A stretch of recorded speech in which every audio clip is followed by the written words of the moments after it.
আসসালামু আলাইকুম। আমার নাম জুহিজান্নাত জিম। আবৃত্তি করছি কবি সুকুমার রায়ের লেখা ভয় পেও না কবিতাটি। ভয় পেও না, ভয় পেও না, তোমায় আমি মারবো না। সত্যি বলছি, কুস্তি করে তোমার সঙ্গে পারবো না। মনটা আমার বড্ড নরম, হাড়ে আমার রাগটি নেই। তোমায় আমি চিবিয়ে খাবো এমন আমার সাধ্যি নেই। মাথায় আমার শিং দেখে ভাই ভয় পেয়েছ কতই না। জানো না মোর মাথার ব্যারাম, কাউকে আমি গুতোই না।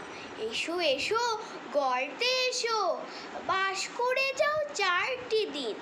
আদর করে শিকেই তুলে রাখবো তোমায় রাত্রি দিন। হাতে আমার মুগুর আছে, তাই কি হেতাই থাকবে না? মুগুর আমার হালকা এমন, মারলে তোমার লাগবে না। অভয় দিচ্ছি শুনছো না যে, ধরবো নাকি ঠ্যাং দুটা? বসলে তোমার মুন্ডু চেপে বুঝবে তখন কাণ্ডটা। আমি আছি, গিন্নি আছেন, আছেন আমার 9 ছেলে। সবাই মিলে কামড়ে দেব মিথ্যে অমন ভয় পেলে। ধন্যবাদ।